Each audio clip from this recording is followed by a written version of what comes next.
Hi everyone, welcome to my channel. My name is Kari and today I'll talk about all the books I read in October. So this month I didn't read any Halloween books. I read more autumnal fall books. So they are not scary, with the exception of the last one. Maybe you can consider that a Halloween book, but well, let's start. I'll mention them in the order in which I read them, and then I'll give just a brief explanation of what they're about and then my experience reading them. The first one is The Raven Boys by Maggie stiefvater. I've seen in a lot of videos that this was a perfect fall read, so that's why I chose it. This story is about a teenager named Blue who is a known seer in a family of psychics and a group of boys, the Raven Boys, who are Gansey, Adam, Ronan, and Noah. What we know at the beginning of the book is that Blue has been warned from her family all of her life that she is gonna be the cause of the death of her true love, and that Gansey is looking for a sleeping Welsh king in their town, which name is Henrietta. I know that the plot might sound a little weird, but it's very interesting. It has a lot of fantasy and paranormal aspects. I wanted to read this book for quite a long time, and now that I finally did it, I think my favorite things were the atmosphere that Maggie stiefvater creates. It makes you feel part of their group, and that is amazing. I also love the characters because I fell in love with them, with Blue from the beginning and at first with Adam, but at the end Gansey was one of my favorites. I have to say that although it's very interesting, it's very slow paced. I read it as an audiobook and I loved the narrator. I recommend that way, but if you want to read it physically also would be great. Also, I have a recommendation to make, and it is for you to search on Spotify for audiobooks, because that is where I listen to the Raven Boys. There you can listen to the whole series, and I hope you can find other books that you can enjoy. The next one is The Hobbit by J.R.R Tolkien. I loved the Lord of the Rings movies, but I haven't read any of the books. I didn't want to because they seem so huge, and I just wanted to stay with the movies and not worry about the books. But I wanted to read The Hobbit before I watched the movies, because I previously watched like 1.5, but not the trilogy.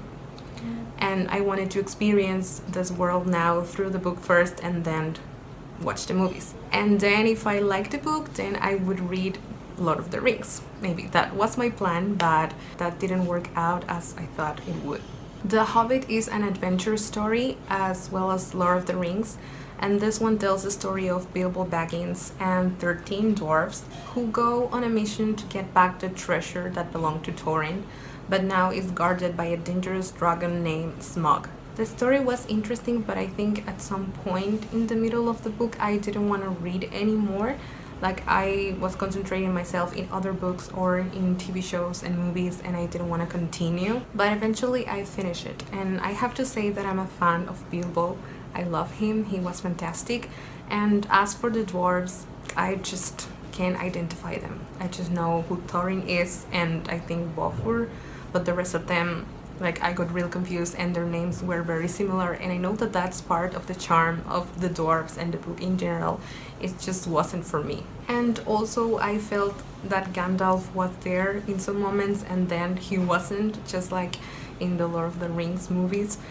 And that was very convenient when he came back to help them, but I guess also that is part of the charm of the character, or the point of the character in the story. So yeah, it was a good read. It was entertaining. It's not a bad book. I think it's great, just it wasn't for me.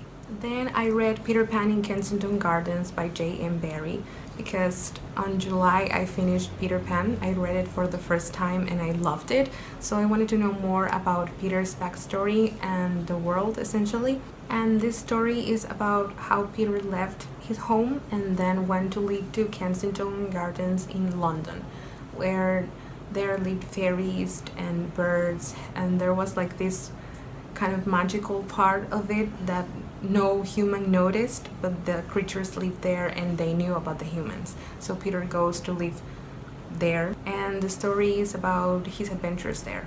I thought I would love this book as much as I loved Peter Pan, but unfortunately I didn't.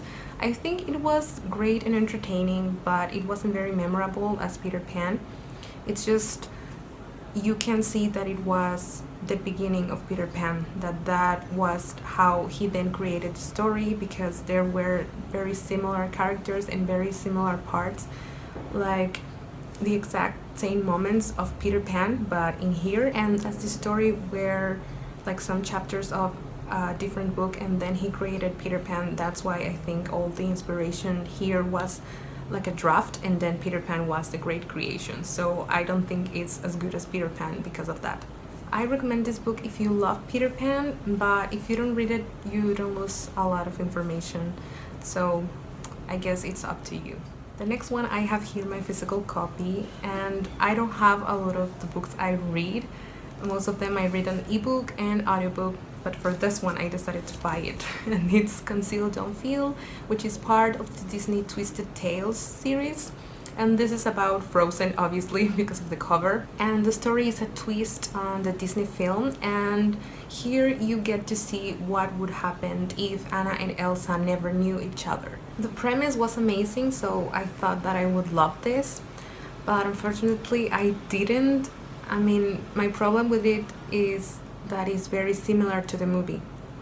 I feel that it didn't have a great twist, and this series is about like changing the whole plot, and this was very similar. There were parts where they said the exact same lines of the movie but with different characters. For example, if in one scene there was Elsa and Anna talking, then in the book will be Elsa and Hans. And if in one scene in the movie there was Anna and Hans talking, then here it would be Anna and Kristoff. So I don't feel like that is a great twist at all. I mean, it was like watching the movie again, and I don't love the movie Frozen. I mean, I like it, but I don't love it. I love other Disney movies more, so I really wanted to read a twist, like a different story, like changing like major things, and this was just very similar to the movie. Now I'll mention one minor spoiler, so I will write here the time of the video where you have to skip not to listen to this spoiler. But this was Elsa and Hans' relationship, like romantic relationship. I feel like I wanted to see more of that, because that would have been a great plot twist, that Hans would have been good and other would have been the villain. Maybe Elsa and Hans would have stayed together if he wasn't the villain, maybe. That would have been a great plot twist. Overall, I wasn't a big fan of this book. The writing style was okay, the story was okay. If you love Frozen, you will probably love this book. I just feel that the twist wasn't great. And I want you to tell me if you have read any other of the Twisted Tales book series, because I wanted to read more, but after this that was a little bit disappointing. I don't know if I would. So please tell me if you have read one and if you recommend it. And the last book I read is Frankenstein by Mary Shelley. This story is about Victor Frankenstein, who is a scientist obsessed with creating life itself, to give life to a body. And after he accomplishes this, he sees his creation and is scared of it and decides to abandon it. And the story then narrates how he has to face the consequences of this action. This is a classic I always wanted to read, but I never did. I don't know why. I always waited to Halloween time, and then I didn't, and I had to wait another year. Like, I did that to myself because I could have read it in any time of the year. Well, this Halloween I finally did it, and I'm glad. I like it because it feels like an allegory of life itself, which is very deep, and it deals with a lot of loss and sorrow and woe, and about like what is happiness and what do you need in life to be happy. And it is important to know that this story is not only about the creator, Victor Frankenstein, it is also about his creation, the monster, and how he sees the world. A world who is cruel and who hates him just for being there, like for being alive. I like it because it makes you think a lot and reflect about the characters and who is the good one, who is the bad one. And also it has a lot of memorable quotes.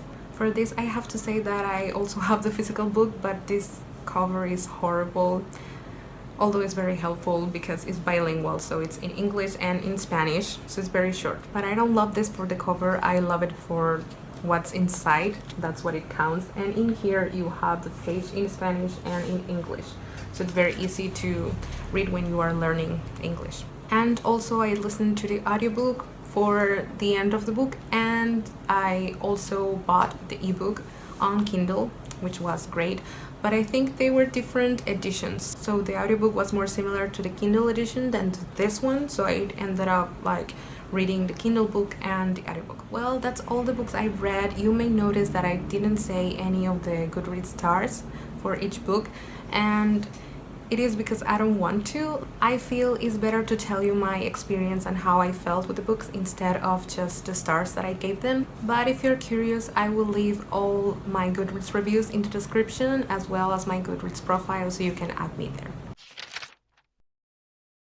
Now, I planned on each wrap-up video to say what I'm currently reading, just mention the books because then I'll talk about them more in the next wrap-up, and also to have one book as a TBR for the next month. And you may ask why just one book, and it is because I'm a mood reader. I do TBRs and I do have them. I like to do lists, so I like TBRs, but I don't always follow them. So that's why I'm only saying one book that I want to finish for the next month and what I'm currently reading. So I'm now only reading one book, and it is the second in the Raven Boys series, The Dream Tips.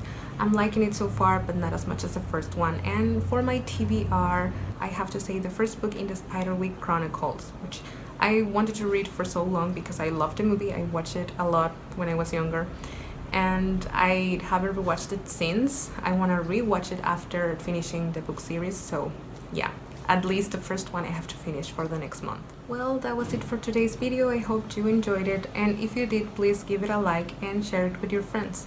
Also, I will link all of my social media in the description box, and don't forget to subscribe for more content each week. See you next time.